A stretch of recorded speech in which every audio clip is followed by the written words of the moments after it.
Assalamualaikum warahmatullahi wabarakatuh.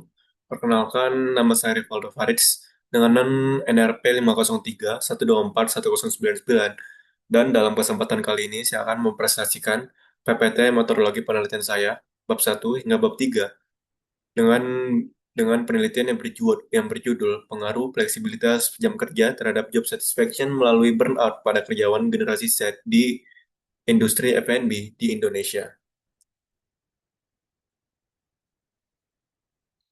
Nah, penelitian saya sendiri itu didasari dengan dominasinya generasi Z pada dunia kerja. Generasi Z sendiri itu merupakan individu yang lahir pada tahun 1997 hingga 2012. Berdasarkan BPS pada tahun 2021, generasi Z itu sudah memasuki dunia kerja sebesar 27,94% dari populasi Indonesia.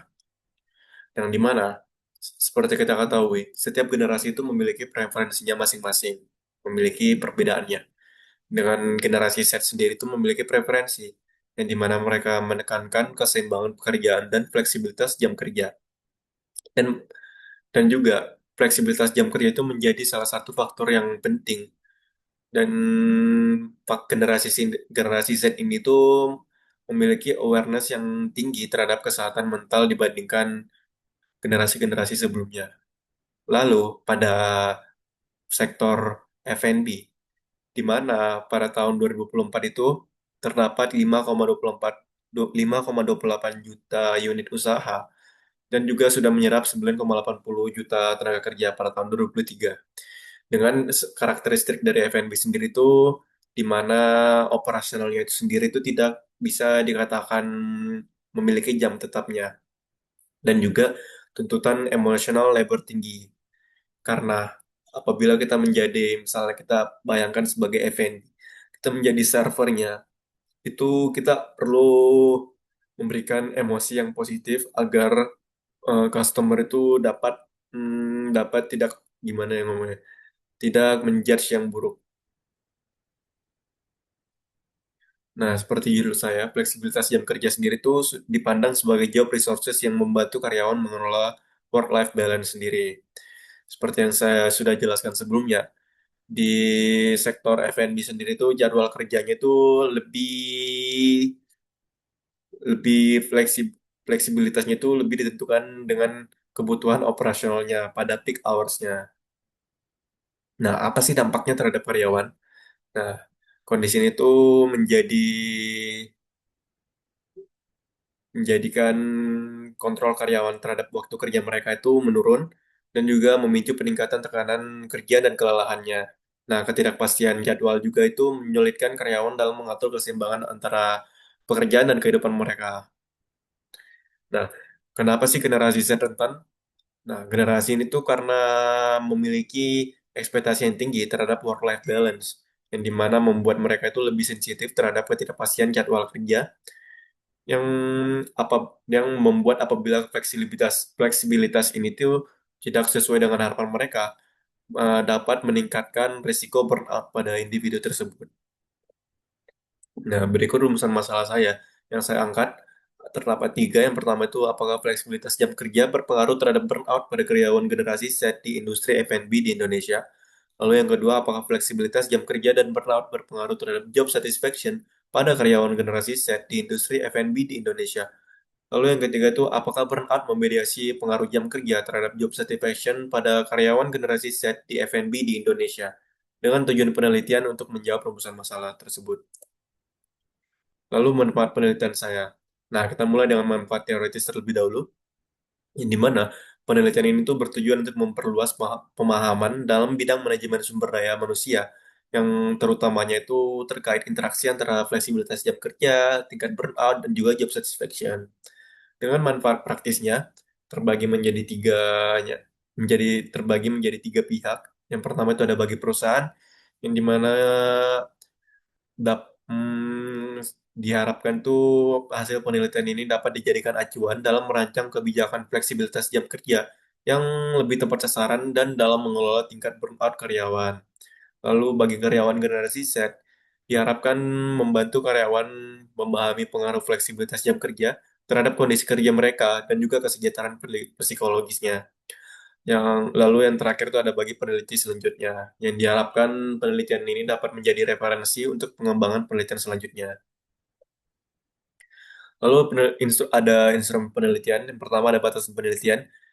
Penelitian saya ini difokuskan pada karyawan generasi Z yang lahirnya pada rentang tahun 1997 hingga 2012. Lalu objek penelitiannya itu berupa industri F&B dengan variabel yang saya teliti itu mencakup fleksibilitas jam kerja, burnout, dan job satisfaction. Dan juga data yang digunakan dalam penelitian itu berupa kuesioner yang diisi oleh responden secara online melalui Gform. Lalu analisis datanya dalam penelitian itu menggunakan pendekatan kuantitatif dan dengan asumsi penelitian berikut, ada responden memberikan jawaban yang jujur dan sesuai dengan kondisi yang mereka alami. Lalu responden memahami setiap pernyataan dalam pertanyaan dalam kuesioner yang diberikan.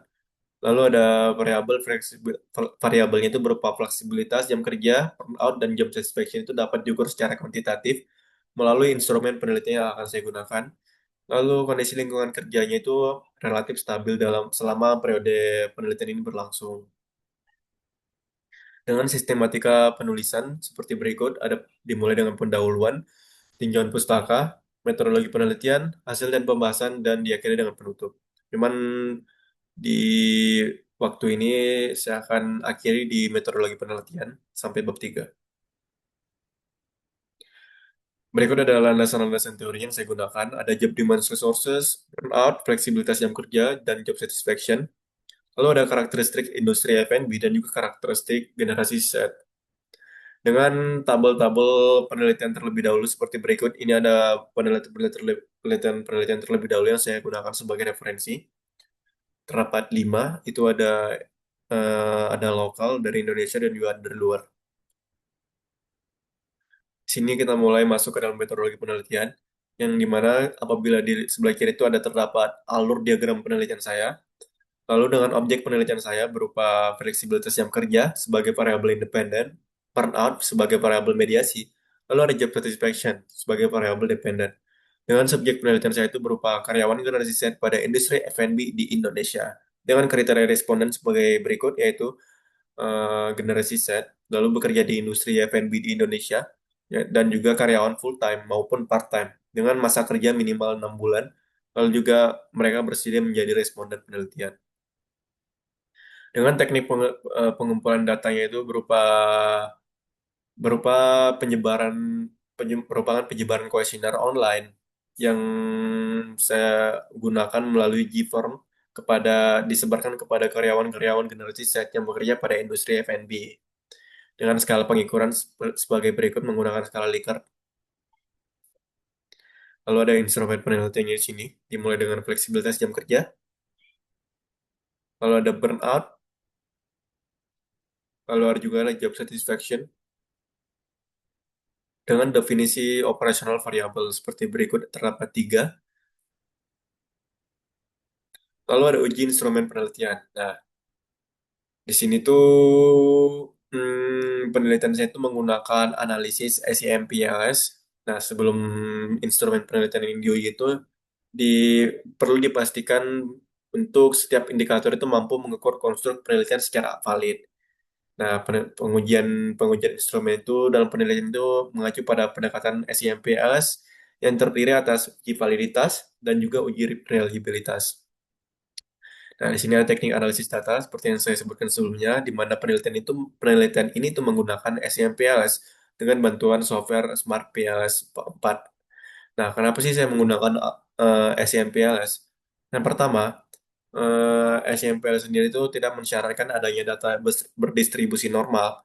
Lalu di mana itu cocok untuk ukuran sampel kecil hingga menengah dengan target saya dalam penelitian ini tuh menggunakan sampel sebanyak 100, minimal 100, lalu juga ada mampu menguji hubungan langsung dan tidak langsung secara simultan, lalu juga sesuai untuk penelitian yang bersifat prediktif seperti penelitian saya.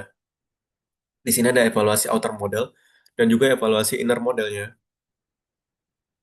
Lalu di sini ada uji hipotesis yang yang di mana pengujian hipotesis ini tuh dilakukan menggunakan bootstrapping pada Smart PLS dengan 5.000 subsampel. Di sini ada output pengujiannya berupa path coefficient, lalu statistik, dan juga p-value. Dan juga ada kriteria keputusannya, yang dimana dianggap valid apabila di statistiknya itu lebih dari 1,96, p-value-nya kurang dari 0,05, lalu juga ada confidence intervalnya itu 95%. Nah, ini berikut ada uji efek mediasi hipotesis 4. Di sini ada metode pengujiannya digunakan via EF, yang dimana juga ada confidence interval atau CI. Nah, ini juga dilakukan di sini. Nah, dengan dasar pengambilan keputusan hipotesis 4 itu dapat diterima apabila efek tidak langsung signifikan atau p-value-nya itu lebih kurang dari 0,05, lalu juga confidence intervalnya 95% tidak melewati angka 0, dan juga hasil VIF-nya itu menunjukkan adanya mediasi. Di sini ada kriteria kesimpulan, di mana apabila nilai VIF itu lebih kurang dari 20, itu maka tidak ada terjadi mediasi. Lalu apabila nilainya 20 hingga 80% terjadi mediasi parsial. Lalu apabila nilainya lebih dari 80%, maka terjadi mediasi penuh. Nah, mungkin itu saja yang dapat saya sampaikan. Sekian dari saya, terima kasih.